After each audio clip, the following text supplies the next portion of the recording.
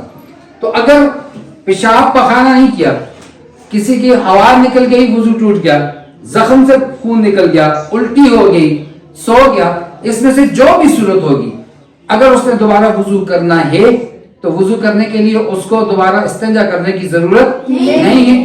صرف وضو کے اندر یہ چار اندام شامل ہیں اور یہ فرض ہے. یہ کیا ہے؟ ان میں سے کوئی ایک چیز بھی رہ گئی یا ناقص رہ گئی, پورا چہرہ نہیں دھویا, بس یوں پانی مارا, یہیں سے ہاتھ پھیر لیا, یہاں سے لے کے اور یہاں تک, اس کا وضو ادا نہیں ہوتا پورا چہرہ جب تک نہیں ہوتا. تو یہ چار فرائض ہیں. اب اس کے علاوہ جو ہم کام کرتے ہیں تو وہ کچھ مستحب ہیں, کچھ سنتیں ہیں. جیسے وضو سے پہلے بسم اللہ پڑھنا, قبلہ رخ بیٹھنا, اونچی جگہ پر بیٹھنا, اور وضو کرنے میں پہلے ہاتھوں کو گٹوں تک, کلائیوں تک دھونا, یہ سنت ہے. بسم اللہ پڑھنا سنت ہے. اور بسم اللہ اتوضؤ بسم اللہ الرحمن الرحیم یہ پڑھنا سنت ہے. پھر وضو شروع کر دیا, ہاتھوں کو گٹوں تک, کلائیوں تک دھونا. اس کے بعد ہم کیا کرتے ہیں, کلی کرتے ہیں نا, تو کلی کرنا سنت ہے. اور ہم کیا کرتے ہیں, پھر مسواک استعمال کرتے ہیں, مسواک کرنا سنت ہے. اس کے بعد ہم ناک صاف کرتے ہیں, ناک میں پانی ڈالتے ہیں, ناک صاف کرنا سنت ہے. اب اس کے بعد پہلا فرض شروع ہوتا ہے یہ والا, پورا چہرہ دھونا. پھر ہم پورا چہرہ دھوتے ہیں. پورا چہرہ دھونے کے بعد پھر ہم کیا کرتے ہیں, بازو دھوتے ہیں. اور بازو دھونے کے بعد ہم مسح کرتے ہیں. پہلے سر کا مسح کرتے ہیں. ہم نے کہا چوتھائی سر کا مسح فرض ہے, لیکن ہم کرتے ہیں پورے سر کا مسح کرتے ہیں. پورے سر کا مسح کرنا سنت ہے. چوتھائی سر کا 1/4 چوتھائی سر کا مسح فرض تھا, پورے سر کا مسح کرنا سنت ہے.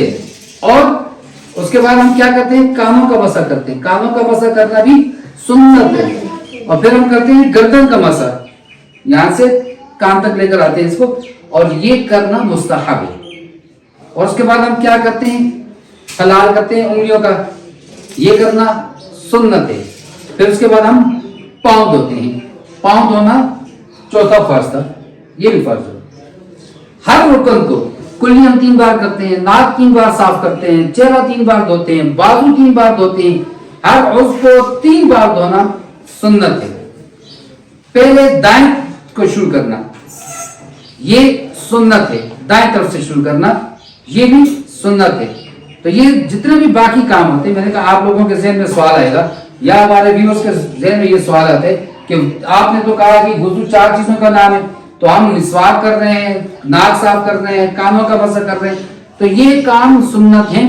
اور وضو کو کمال درجے تک پہنچانا. حدیث کا مفہوم نبی کریم صلی اللہ تعالی علیہ وسلم نے ارشاد فرمایا کہ جس کا ترجمہ مفہوم یہ، جب کوئی بندہ وضو کرتا ہے اور وضو کو کمال درجے تک پہنچاتا ہے، اس میں مسواک بھی استعمال کر رہا ہے، قبلہ رخ بھی بیٹھ رہا ہے اور اونچی جگہ پر بھی بیٹھ رہا ہے، بسم اللہ سے شروع کر رہا ہے، وضو کے دوران دعا پڑھ رہا ہے، اللہم اغفر لی ذنبی ووسع لی فی داری وبارک لی فی رزقی، یہ دعا بھی پڑھ رہا ہے. جب ختم کر دیا وضو، کھڑا ہو گیا اور پھر اس نے دوسرا کلمہ پڑھ لیا اور اللہم اجعلنی من التوابین واجعلنی من المتطہرین دعا پڑھ لی اور جنت کے 8 دروازے اس کے لیے کھل جاتے ہیں. تو سنت تب تک نہیں اہتمام کریں گے، سنت کا، مستحبات کا، ہمارا وضو کامل نہیں ہو سکتا. وضو کامل نہیں ہو سکتا. ایک ہے صرف فرض، اور وہ فرض صرف کہاں ادا کیے جائیں گے، ان کے مواقع انشاءاللہ کل کریں گے. آج ہم نے صرف وضو کے فرائض اور طریقہ پڑھا ہے.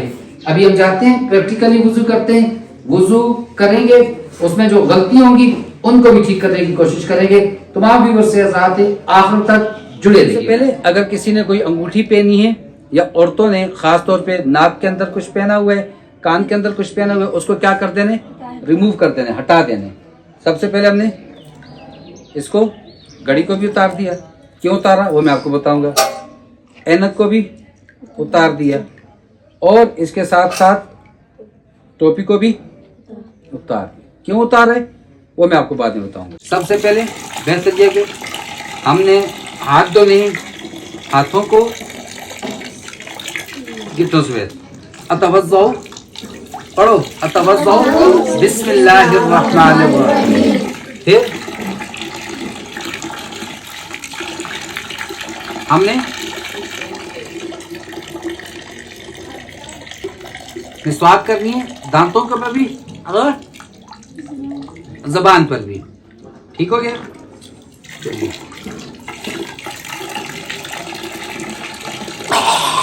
وضو میں سب سے بہتر یہ غرارہ کرنا. تو ہم نے کیا کرنا ہے، غرارہ کرنا ہے. پھر اس کے بعد سنت کیا ہے، ناک صاف کرنا. دائیں ہاتھ سے پانی لینا ہے، ناک میں ڈالنا ہے اور بائیں ہاتھ سے ناک صاف کرنا ہے. 3 بار اس عمل کو دہرانا ہے.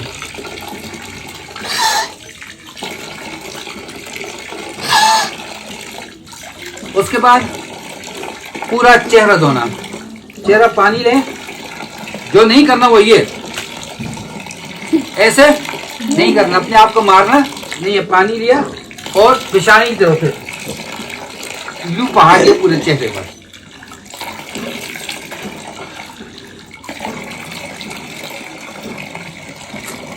پورے چہرے کو 3 بار دھونا ہے. اب کسی کی داڑھی میری طرح باریک ہوتی ہے، اس داڑھی والے کو کیا کرنا ہے، داڑھی کی جڑوں تک پانی پہنچانا ہے. کیا کرنا ہے، پہنچانا ہے. اور جس کی گھنی داڑھی ہوتی ہے وہ کیا کرے گا، صرف داڑھی کا یوں خلال کرے گا. ایسا کرنا سنت ہے. اب یہاں پر پہلے میں آپ کو غلط کر کے دکھاؤں گا، پھر ٹھیک کر کے دکھاؤں گا. اب کچھ لوگ ایسا کرتے ہیں، پہلے یوں بازو کو دھوتے ہیں، ٹھیک ہے، اور اس کے بعد یوں کرتے ہیں. پہلے بازو کو دھوتے ہیں، پھر کیا کرتے ہیں، ایسے یہ کرتے. کچھ لوگ کیا کرتے ہیں، گھڑی نہیں اتاری تھی، پانی گھڑی ہم نے نہیں اتاری نا.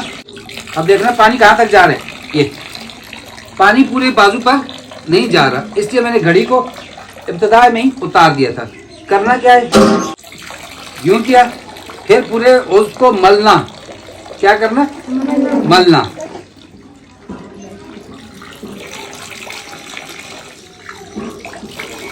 اسی طرح دوسرے کی طرف بھی. اور ہم نے کہا تھا سنت یہ پہلے دائیں طرف والے کو دھونا، پھر بائیں طرف والے کو.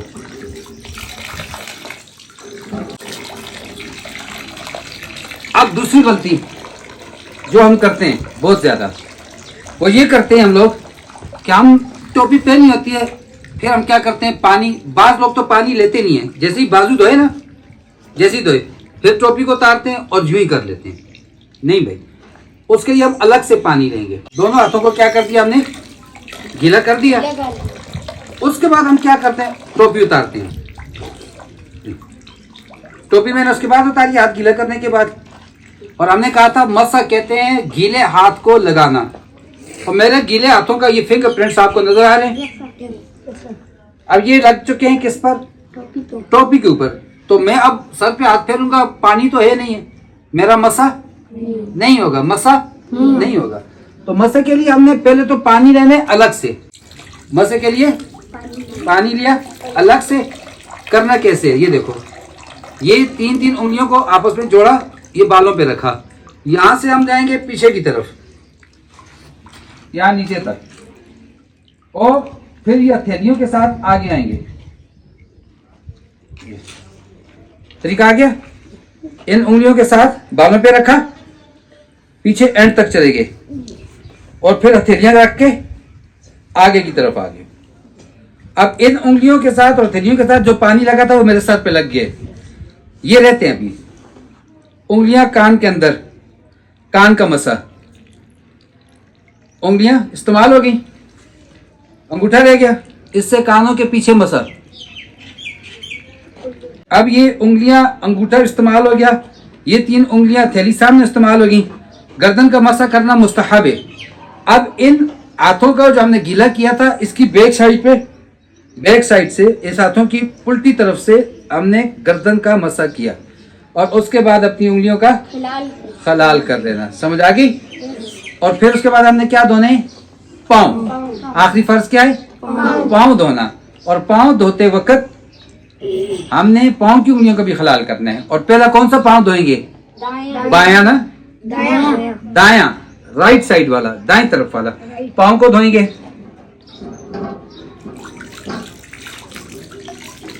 اب اس ہاتھ کی چھوٹی انگلی کے ساتھ انگلیوں کو نیچے کی طرف سے یوں ہم خلال کریں گے.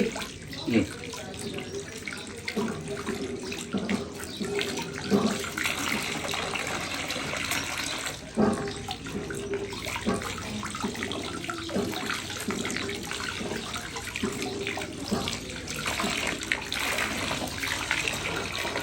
پھر جو وضو کا پانی ہوتا ہے، پہلے زمانے میں تو ٹوٹیاں، پمپ یہ نہیں ہوتا تھا، لوٹے میں کسی کاسے میں پانی لیتے تھے، وضو کرتے تھے. اس میں جو بچا ہوا پانی ہوتا ہے اس کو پینا سنت ہے. تو ہم نے ایک بات مثال دے دیتے، ہم نے کھڑے ہو کے وہ پانی کو پی لیا. اب اس کے بعد اشہد اللہ الہ الا اللہ واشہد ان محمدا عبدہ ورسولہ اللہم اجعلنی من التوابین واجعلنی من المتطہرین. شاباش. یہ وضو کا صحیح طریقہ ہے. اب اپنے ویورز کے لیے سب سے بڑی غلطی جو ہماری وضو کے دوران ہوتی ہے وہ یہ ہوتی ہے، ہم ٹوٹی کھول کے، ٹوٹی سے پانی گر رہا ہے، ہم مسواک کر رہے ہیں. تجربہ کر لیجئے گا، میں نے کیا ہے کہ جب میں برش کر رہا ہوں یا مسواک کر رہا ہوں اور میں نے وہ واش بیسن کے اندر مگا رکھا پانی والا، میرے برش کرتے ہوئے یا مسواک کرتے ہوئے 2 مگے پانی اس کے اندر فل ہو گئی. پہلا فل ہوا، میں نے بالٹی میں ڈال دیا، پھر رکھا اور میں مسواک اور برش کر رہا ہوں اپنا، اور اس کو بھی خالی کیا، تب جا کے میرا یہاں کے دانتوں کی صفائی مکمل ہوئی. پانی کا استعمال، آپ سمندر کے کنارے بیٹھے ہیں، آپ دریا کے کنارے بیٹھے ہیں، پانی کا بیجا استعمال، اسراف کرنا 3 دفعہ سنت، 4تھی دفعہ اسراف ہے. اور اللہ تعالیٰ نے قرآن مجید میں صاف کہا ہے وَلَا تُسْرِفُوا، اسراف نہیں کرنا. ان المبذرین کانوا اخوان الشیاطین، فضول خرچ لوگ وہ شیطانوں کے بھائی ہیں. شیطان کا بھائی نہیں بننا. ہم مفتاح الصلاح کر رہے ہیں، یعنی نماز کی چابی، کنجی وضو ہے، وہ کر رہے ہیں، اور دوسری طرف ہم بن رہے ہیں شیطان کے بھائی بن رہے ہیں. پانی کم سے کم استعمال کرنا. اگر میں سمپل ورڈ میں کہوں تو 2 گلاس پانی میں ہمارا وضو مکمل ہونا چاہیے. اور مہنگائی ہے، ہر چیز کی کمی ہے، پانی کی کمی ہے، اور ہم لوگوں کے پاس جو وسائل دستیاب ہیں ہم ان کو فضول ضائع کر کے ملک و قوم کا نقصان کر رہے ہیں، اپنے ایمان کا، اپنے دین کے خلاف کام کر رہے ہیں، ایمان کا نقصان کر رہے ہیں. لہذا آپ کو دکھا دیا کہ اس وضو کے دوران مسلسل ہیڈ پمپ چلتا رہا اور پانی آخر میں کتنا ضائع ہوا. ہم نے پہلے بالٹی کو خالی کیا تھا اور دوبارہ بالٹی بھر کے بھی نیچے پانی نیچے آگے نالی میں جا رہا ہے.